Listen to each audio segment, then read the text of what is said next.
Excuse me. Sorry to bother you. We're trying to find the furs. The furs? Good heavens. Could you be Miss Barton's new tenants? Right. How exciting. Jerry Burton, my sister Joanna. Well, I never. Maud Colstrop, my husband's vicar here. He'd be expecting to see you in church on Sunday. Everyone will. They're all dying to meet you. Oh, Lord, I suppose we disappoint them. Oh, I'm quite sure you won't. Now, let me tell you, the furs. Straight through the village, about half a mile, turn left, and there you are.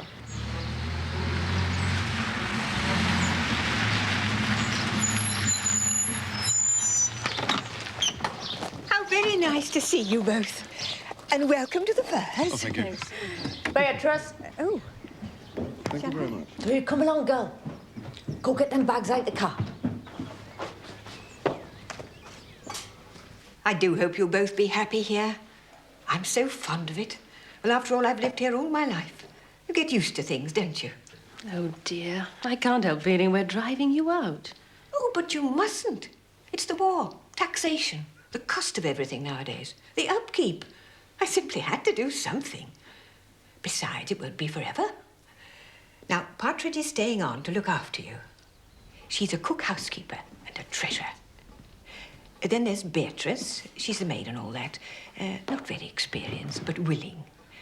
A gardener, Cleet, who comes in twice a week. Has a strange wife, but you don't need to see much of her. Do forgive me, Mr. Burton, but were you hurt during the war? No, not a scratch, actually, no. I was test flight for a new jet. Both engines blew at 30,000 and the ejector gear malfunctioned. I managed to bring her down all right, but I hit the deck pretty hard. Pretty lucky, I suppose.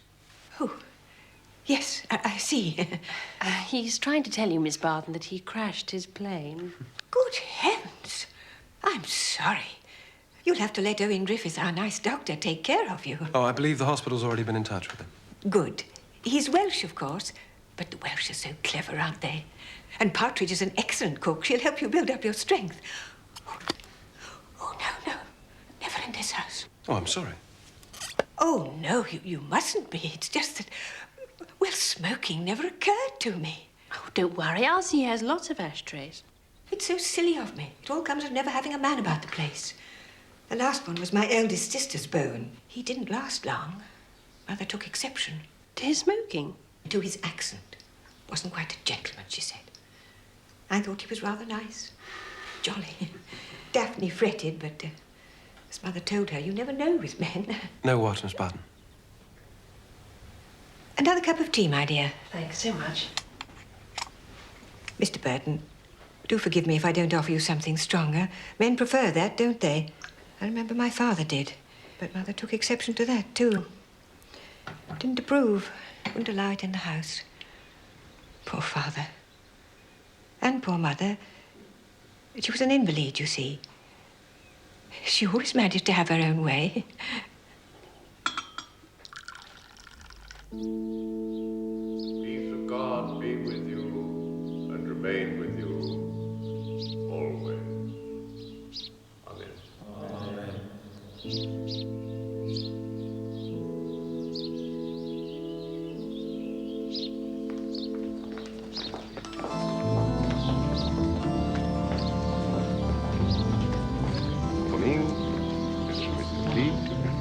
Glad you could make it, Miss Sutton. Vicar, what a simply splendid sermon. Did Maud choose the text? She must have. She did not. St. Paul, wasn't it? Let brotherly love continue. Had you our newcomers in mind? Indeed, should you encourage it? Not sure I know what you're getting at. Paul goes on to say, doesn't he? Be not forgetful to entertain strangers, for thereby some have entertained angels unawares. Oh, how delicious. Somewhat mutilated the male angel, perhaps. But the girl, she's quite a sensation, wouldn't you say? I trust not. Ah, Guy, I don't think you've met Squadron Leader Burton and his sister, have you? no, delighted to see you here. Thank you, Partridge. This is a near neighbour of yours, Mr. Pye. Never believe a word he tells you. He spends his whole time laughing at the rest of us. Dear lady, how unfair. Unkind, untrue. Despite the malicious Maud, you'll come and take a sherry with me at Priory Lodge, won't you?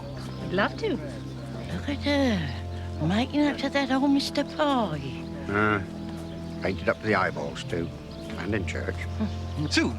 Promise? Promise. Oh, dear. Symington brood come time is away. Squadron leader, you're on parade. Right. Miss Burton, you are an event. Sleepy old Limston's going to love you. Bye-bye. Bye. Now, boys, run ahead with Elsie, will you? We shan't be long. Yeah. Off we go, then. Elsie, Elsie, I'm terribly hungry. You're just greedy. Oh, Elsie, what do you like? Maud, you said absolutely nothing about my performance. Does that mean you have no complaints? Oh, much better, dear. Still a trifle long, perhaps. I didn't see anyone asleep. You're wearing the wrong specs, Guy. Your reading glasses. But they were so still. Come on, Robert. Dozing, I fear. Many of them. Good heavens. Go and have some lunch. See you lunchtime. Megan? Oh, just look at that girl's stockings. A large potato in each heel. What a graceless child. Yes, Guy, the sermon was wonderful, but still a little long-winded. Morning. Oh, Mr. Symington. How nice to see you again. And Mrs. Symington? How do you do? Oh, Jerry, Mr. Symington is Miss Barton's solicitor. How do you do? How do you do? And there's still something Jerry has to sign, isn't there? Oh, there's no hurry. Next time you're in the high street, just drop in. Right, I will do. Edward, we better be moving. The boys will be starving. Righty-ho. Well, it's nice to have you both here. See you again soon. Guy? Maud? Edward.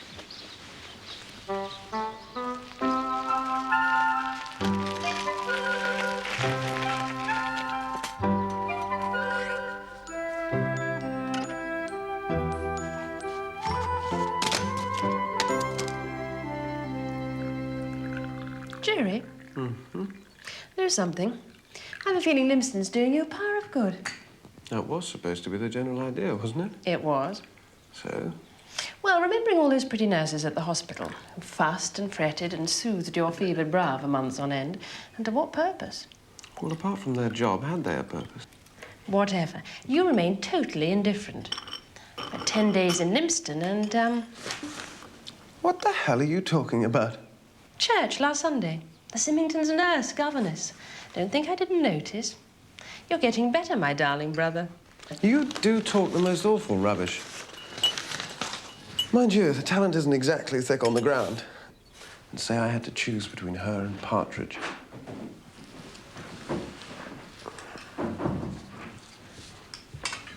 Oh, thank you very much. Had you thought about lunch, miss? Oh, gosh, I hadn't. You think about it for me, will you, Partridge? Well, if that's what you want, miss. There, they'll cheer you up. Letters from abandoned lovers. 2 of them are bills, Jerry. Oh, well, count them all. What the devil's this?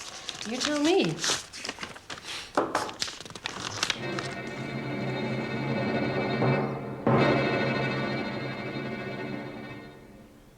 My God.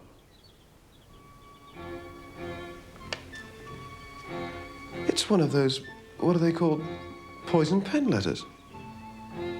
It's filthy, absolutely disgusting. No. Oh, do let's see. No, Joe, I'm not sure you'd want to. But I do, please. All right. Are they always like this? Well, how the hell should I know? Well, what should we do? Simple. And I thought they rather liked us down here. Seems somebody doesn't. But what kind of person? It's a nutcase. It must be. Forget it. Okay. But surely there's someone we should talk to.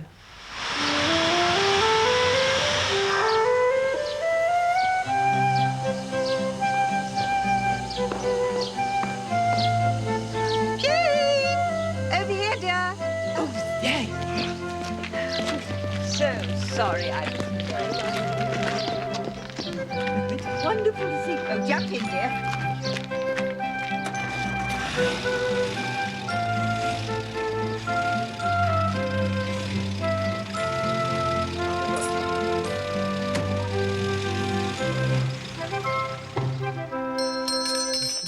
Best answer that, Beatrice.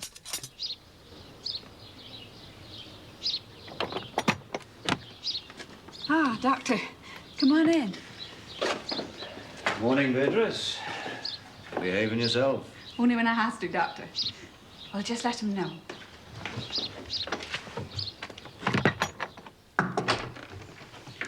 Dr. Griffiths, sir. Called to see you. No, don't get up. On my rounds, thought it was time we met. Owen Griffith, your local quack. Good to see you, Doctor. Well, I'm supposed to keep an eye on you. Your doctor wants weekly progress reports. Well, you better ask Joanna about that. She seems to think I'm doing pretty well. Ah, done some nursing, have you? He's sending me out, Doctor. We looked for you in church last Sunday. Did you now? Well, we're chapel, you see. My sister and me. Don't pray with the big knobs. Foreigners, if you like. Well, I'd like to give you the once-over, if that's convenient. Right, I'm off, Doctor. Take good care of him, won't you? That's my job. And come and see us again soon. Once a week. Don't forget, we're foreigners too. Bye.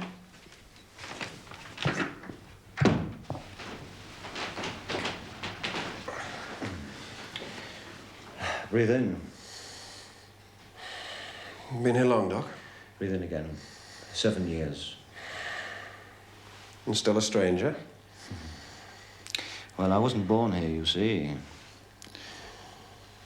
But they're good, kindly people, mostly. Who wouldn't write unpleasant, untruthful, ugly letters about people, would you say? You've had one, have you? Mm-hmm. In circulation, are they? Forgive me, may I ask what it said? Or shouldn't I? Why not? No one apparently is deceived.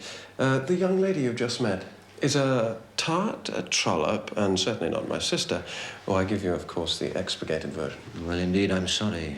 I hope she's not too upset. Jo spent 2 years in a fighter station. She's case-hardened. Upset, no, but just a nasty taste in her mouth. I can imagine. Ribs still painful? Only when I laugh. Well, you haven't got much to laugh about, have you? Right, so look at the legs. Sit down.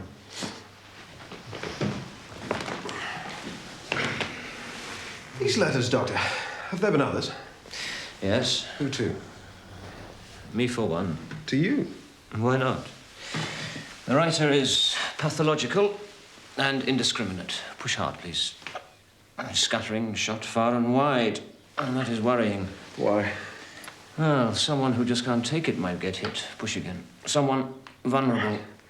And that could be dangerous. Stand up, please. Yeah. Your right leg is a bit wasted. Oh, okay. Exercise it. Throw away one of those sticks, will you? Arise and walk, as the good book says. So here endeth the first lesson. See you next week. Doctor, these letters, are they much the same thing? Well, I can tell you about mine. Accused me of violating my professional relationship, of loose conduct with certain lady patients. The sexual detail was extremely lurid. That is usual, of course. What was the handwriting like? There was no handwriting. The envelope was typewritten, and the letter was just printed words cut out of an old book and pasted onto a sheet of paper. That's it, mine too. The work of some complete illiterate, I would imagine. Would you? See you next week.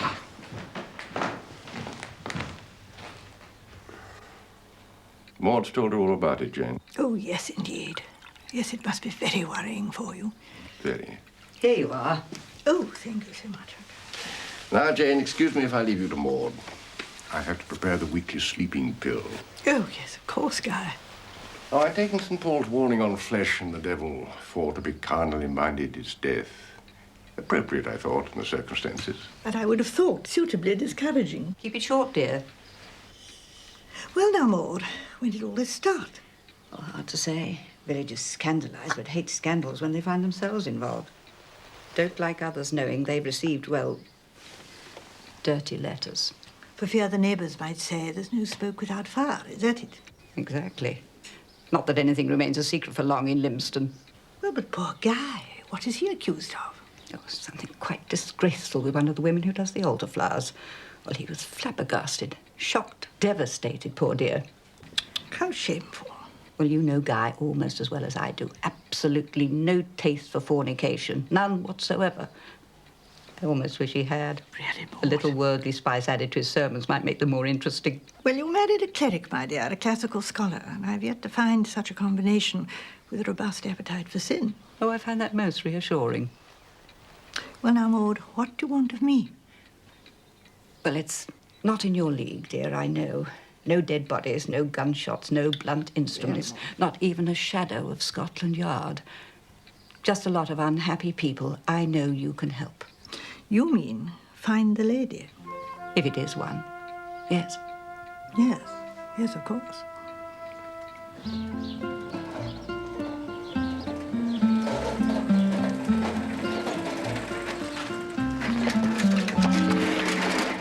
Are you all right? Yes, thanks.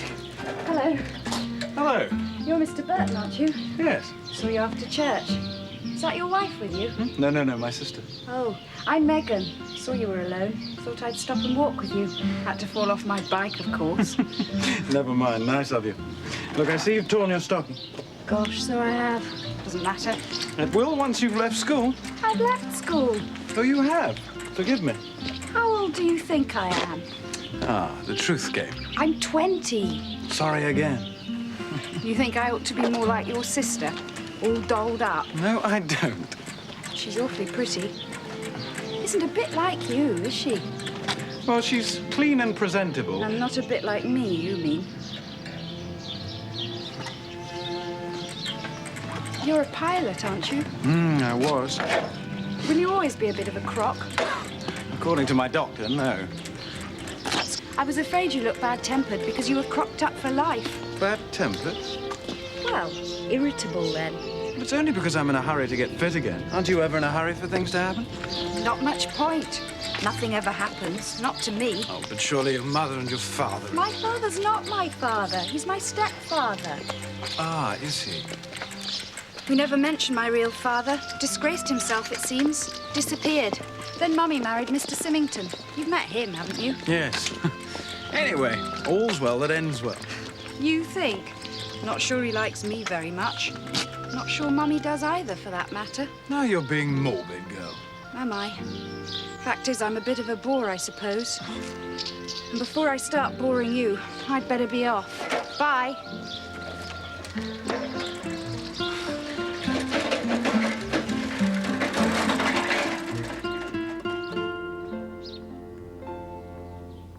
I just don't know what we do with the girl, Edward. She's young. She's 20. And if I may say so, your problem. Thank you.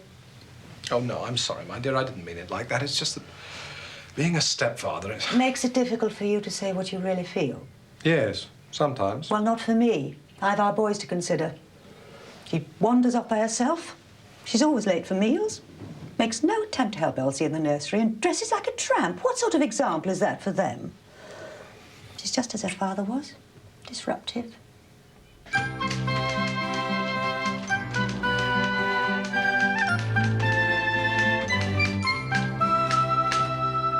Oh, good morning. I wonder, could you help me? Which Mr. Symington do I ask for? There is only one. Oh, but I thought I read Symington, Galbraith and Symington. Oh, the first Mr. Symington was the present Mr. Symington's father. He's dead. Oh, I'm sorry to hear that.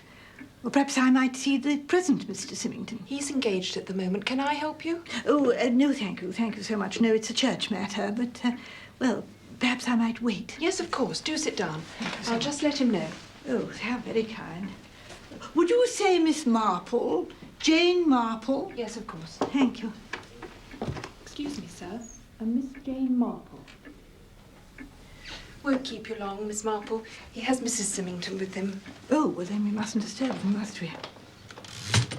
Do you know, I always think that working in a solicitor's office must prove most rewarding.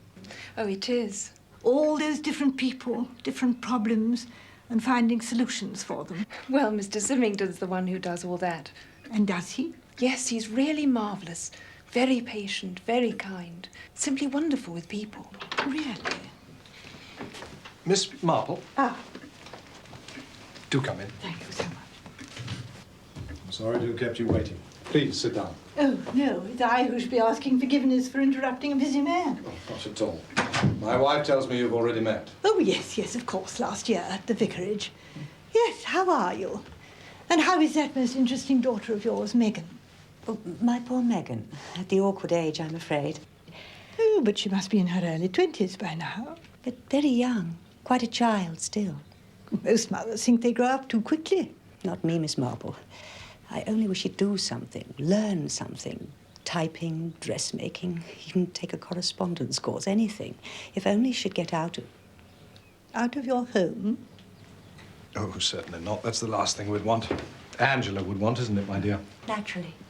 Now, I know you ladies like to natter, but Miss Marple had a purpose in coming to see me, so... Yes, of course, yes. Now, let me see now, where was I? Yes. Now, Maud Calthrop wants to remind you that the Church Restoration Fund accounts... Have to be completed and submitted by next Tuesday? They are. They will be.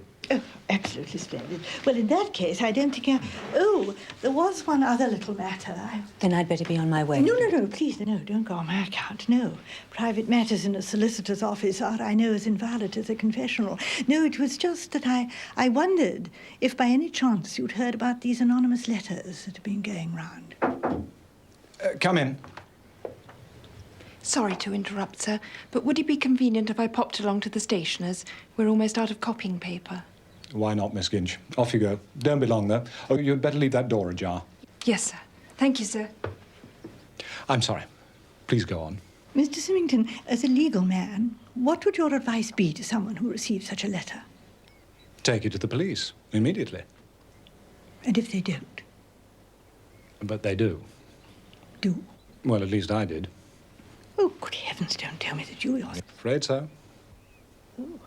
Well, forgive an inquisitive old lady, Mr. Symington, but what was the police response? Amiable.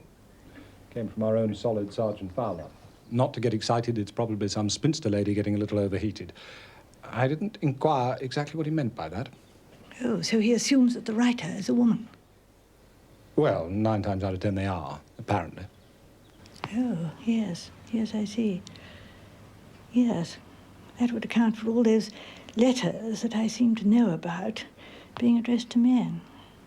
Yes. Well, I won't keep you any longer. Thank you for giving me so much of your valuable time. Well, Not goodbye. at all. Goodbye, Miss Marple. Oh, may I just say this? I do congratulate you on your choice of secretary. Nowadays, it's so rare to hear an employee speak so warmly of an employer. Edward seems to inspire hero worship, Miss Marple. I rather had that impression. Goodbye. Goodbye, Miss Marple.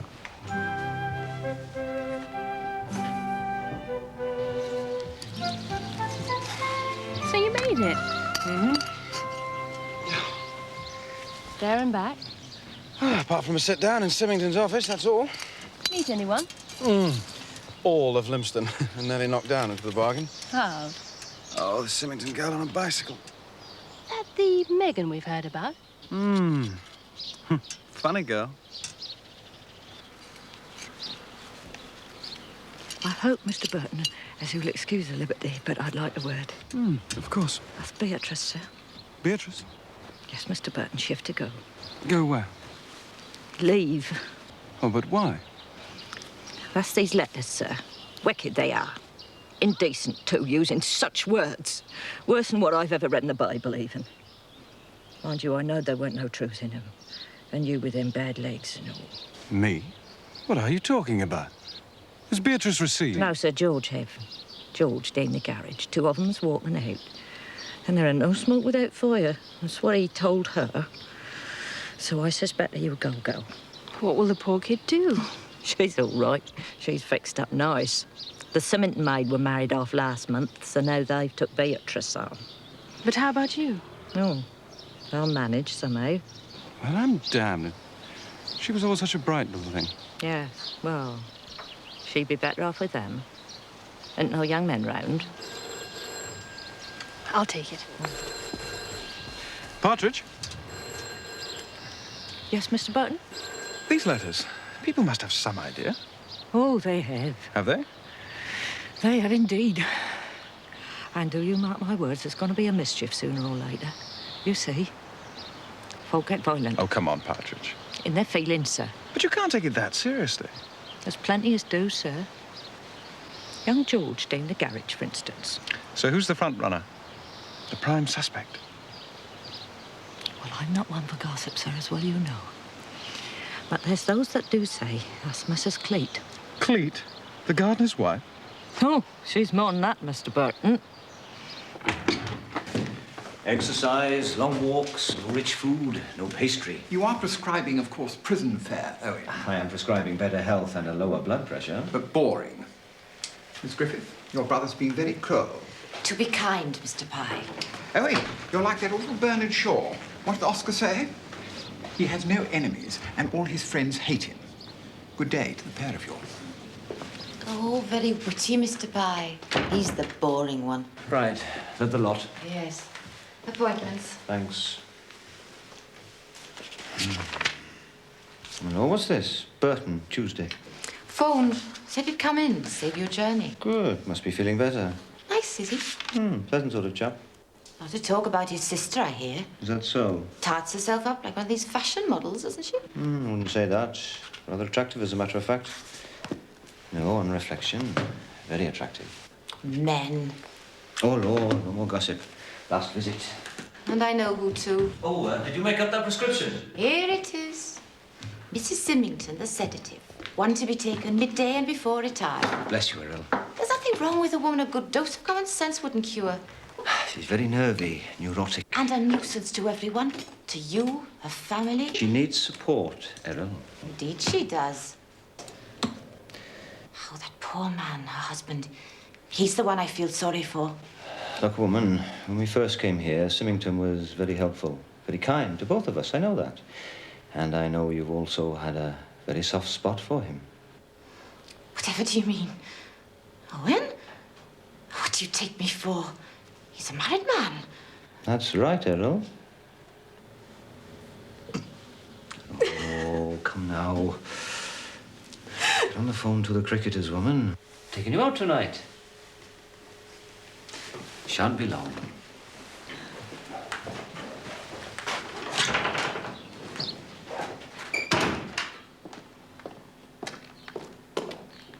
Oh, a delicious sherry, Mr. Pye. And if I may say so, an exquisite house. Indeed you may, dear lady. But then you appreciate the importance of beauty, as do our young friends here. Alas, very rare in these parts. Here, where every prospect pleases. And only man is vile? Much worse. Dull. Unbearably, impossibly dull. Oh, I don't know. I think the villagers are rather fun. The generosity of youth, my dear. But I didn't mean the rustics. You can excuse them. They live, work, and play amid pigsties with a permanent smell of manure in their nostrils. No, I meant those who should know better. Those with money and no taste. Arrogance and no sensibility. Minds devoid of imagination. Ugly, ugly, ugly people. But you I claim as kindred spirits. You are as eloquent, Mr. Pye, as you are gracious as a host. Dear Miss Marple, what a charming compliment. It's perhaps a little severe on your fellow men. What I don't understand, sir, is why you settled here in the first place. What were you looking for? Sanctuary. I'm not quite sure I follow. From the war. Those terrifying doodle bugs. The dust and dirt. The smell of all those bodies sheltering in the underground. I'm not a brave man, squadron leader. It'd be folly to pretend otherwise. Bombs frighten me. I abominate all violence. So you left London, was it? I did indeed. What with the Yanks and all their GI brides-to-be, running an antique shop in the King's Road, Chelsea, became quite intolerable. And when my partner chose to disappear into the blue, that was it. London could take it. I couldn't. I sold up, fled. And here I am. Oh, dear. I think that's rather a sad little tale. Ah, beauty and sympathy in combination. Irresistible. Another glass of sherry wine. You haven't told us, Mr. Pye, did you find sanctuary? I did, dear lady. Here, in this house. Nowhere else.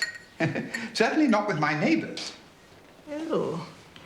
Well, forgive my ignorance, but isn't that just a little limiting? Not if you have a passion for beauty. And don't you find that houses can be passionate? Oh, yes, how interesting. It hadn't occurred to me. For example, take Emily Barton. Miss Barton? That house you're in. I mean, what is it? Nothing but a monument to her mother's perversions. A cold fortress against the masculine ego. I wouldn't know about that. Warping. She doesn't seem very warped. Well, scarred. Underneath, scarred. Had it not occurred to you? Those PP letters. P. Poison pen. Surely you're not suggesting Miss Barton. Appearances can be deceptive, of course. Can't they just? And how about that girl down at the surgery? The receptionist? The doctor's sister? All that Welsh passion expended in polishing her ugly lino. Oh, but surely somebody else does that. Possibly.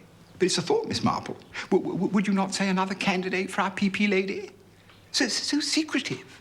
And those flashing eyes. Wow. She sounds quite a dish. Miss Marple. Oh, no, thank you. No, really. How should I face the vicar at lunch? But tell me, Mr. Pye, talking of the PP letters, do tell me, have you ever received one yourself? Me?